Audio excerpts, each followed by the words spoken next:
मोदी सरकार को 9 साल पूरे हो रहे हैं और मोदी सरकार को अब ये 10वां साल एक तरह से लग चुका है।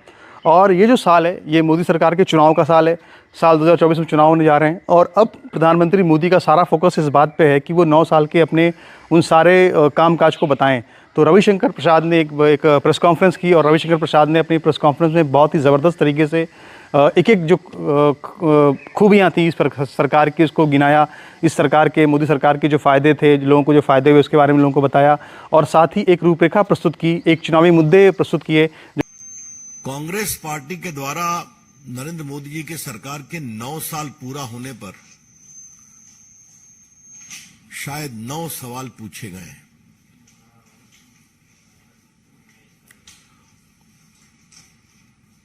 पहले तो मन में विचार आया उसको इग्नोर किया जाए, लेकिन वो झूठ का इतना बड़ा पुलिंदा है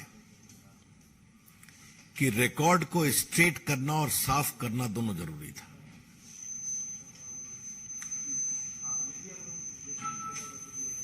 कांग्रेस पार्टी के द्वारा जो सवाल किए गए हैं, it is a bundle of lie and mountain of deception.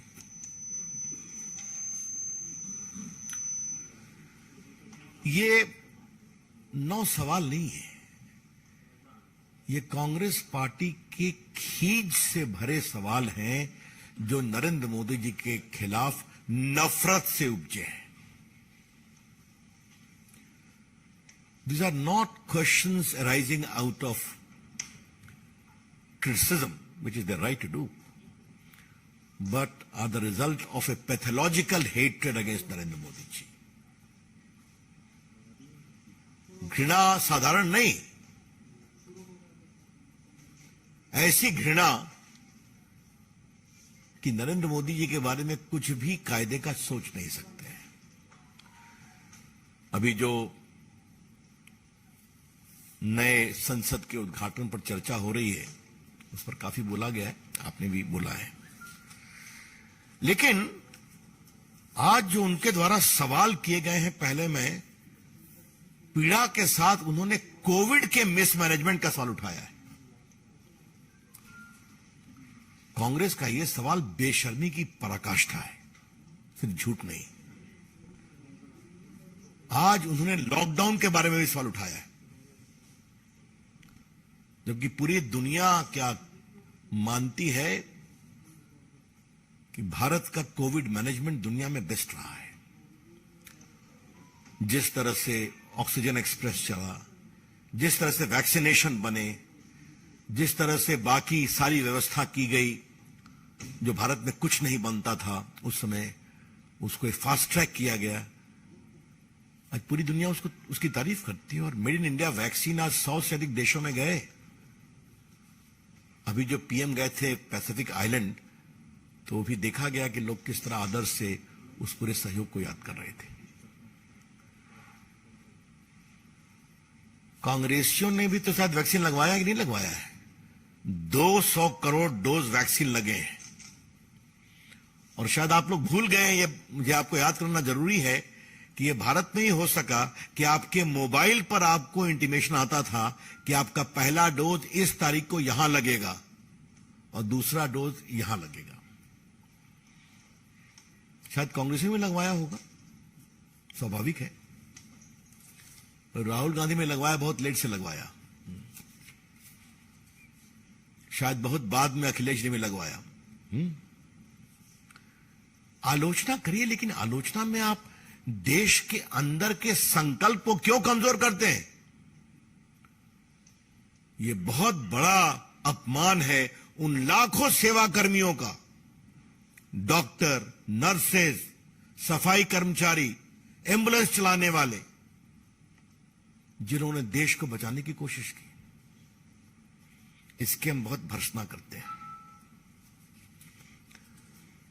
आज थोड़ा मुझे बड़ी हंसी आई कांग्रेस की टिप्पणी देख करके कि भारत की अर्थव्यवस्था बहुत गड़बड़ाई हुई है।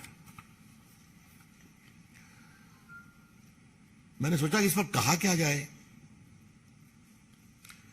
तो कांग्रेस वालों, आपकी सरकार में भारत की अर्थव्यवस्था फ्रेजाइल 5 थी। नरेंद्र मोदी के 9 साल में भारत की अर्थव्यवस्था दुनिया की टॉप 5 है। यही तो अंतर है। Indian economy was a part of fragile 5 during the Manmohan Singh government, and it has become the top 5 in the world. England से भी आगे निकल गए। आज मैं एक ही आपको जानकारी देना चाहता हूं कि 14 में भारत की अर्थव्यवस्था $1 ट्रिलियन थी, अब $3.5 ट्रिलियन क्रॉस कर गई है।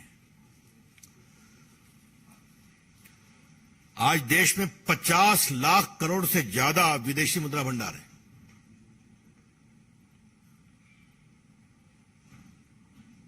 और एक संख्या हम खाली बताएंगे, एक्सपोर्ट कितना बढ़ा है। भारत में 36 लाख करोड़ रुपए का सामान एक्सपोर्ट किया गया, 36 लाख करोड़, जबकि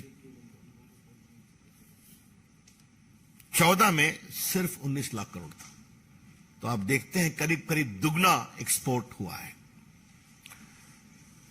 महंगाई पर बात बहुत की जाती है, तो थोड़ा हम बता दें, ये बहुत जरूरी है देश के सामने रखना आपके माध्यम से।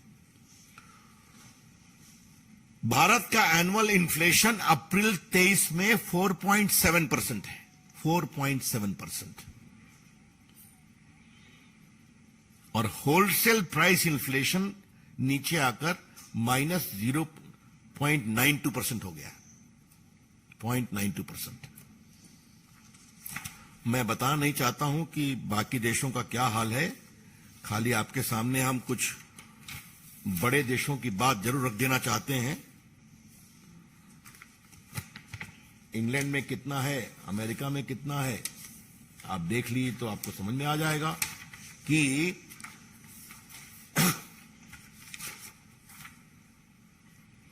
यूएस में 8.9, ऑस्ट्रेलिया 8.5, फ्रांस 17.5, स्वीडन 21.2, जर्मनी 23.5। हम कोई ऐसी बात नहीं करना चाहते हैं कि भारत लगभग 4.7% है, यूक्रेन की समस्या है, ग्लोबल सप्लाई चेन डिसलोकेटेड है, तो दुनिया भी उससे परेशान है। लेकिन हमने अपनी इकोनॉमी कैसे मैनेज की, दुनिया की टॉप 5 इकोनॉमी, और मैंने इसकी बात की। एग्रीकल्चर में तो बहुत चर्चा हुई है, ने एक इतनी झूठ बात कही है कि एमएसपी पे क्या कर रहे हैं। तो आज हम रिकॉर्ड स्पष्ट करना चाहते हैं कि धान का एमएसपी 14-15 में 1360 रुपए पर क्विंटल था, आज वो 2040 रुपए पर क्विंटल है, 100% राइज हुआ है। उसके बाद पैडी ग्रेड ए 1400 रुपए था 14-15 में, आज वो 2060 रुपए पर क्विंटल है। ज्वार 1530 था, आज 2970 रुपये। और बाकी बाजरा 14-15 में 1250 रुपए था, आज वो बढ़कर 22-23 में 2350 है। ये पूरी सूची हमारे पास। तुर दाल अरहर 4350 था 14-15 में, आज 6600 है।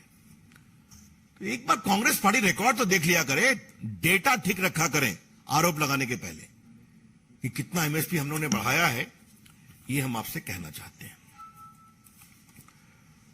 नीचे कांग्रेस पार्टी ने करप्शन का भी सवाल उठाया है, तो उस पर तो काफी बोलना पड़ेगा, उसको मैं बाद में आता हूं। एक जो बात कही कि भारत में मैन्युफैक्चरिंग कमजोर हो रहा है, तो जरा ये हम आपके सामने जरूर रखना चाहेंगे कि भारत में मैन्युफैक्चरिंग का क्या हाल है। 16,000 करोड़ का डिफेंस एक्सपोर्ट हो रहा है कि नहीं। और एक विषय जिससे थोड़ा मेरा जुड़ाव रहा है उस विभाग के मंत्री के रूप में, आज भारत मोबाइल मैन्युफैक्चरिंग में दुनिया का 2nd बिगेस्ट मैन्युफैक्चरर बना है। और आपको जानकर खुशी होगी कि 22-23 में $11 बिलियन यानी 90,000 करोड़ का मोबाइल एक्सपोर्ट किया गया है। इसमें 4-5 लाख लोगों को नौकरी मिली है। प्रोडक्शन लिंक इंसेंटिव होने के बाद ये आगे बढ़ा, जिसमें 70% महिलाएं काम करती हैं। 70%। फोन की नेटिंग में उनकी बहुत बड़ी भूमिका होती है। और ये एक सोची समझी रणनीति थी कि भारत को थाईलैंड, वियतनाम और चाइना की तुलना में कॉस्ट कम करना था। इसीलिए पीएलआई स्कीम आया। और आज देखिए भारत कहां से कहां पहुंच गया। अभी टिम कुक आए थे ना, एप्पल कंपनी के मालिक, उन्होंने क्या कहा, India is a digital great growing market for us. तो जो भारत में एक्सपोर्ट बढ़ा है, तो आपको जानकर एक संख्या खाली मैं बता दूं, 2014 में भारत के 78% मोबाइल बाहर से आते थे, 78%। और आज भारत के आवश्यकता का 99% मोबाइल मेड इन इंडिया से आता है। अब 1-8% कुछ लोग बाहर का मोबाइल लेते होंगे, उनको अब शुभकामनाएं। तो उसमें नौकरी मिली, उसमें टैक्स आ रहा है, उसमें इन्वेस्टमेंट आ रहा है। ये क्या बातें कही जाती हैं।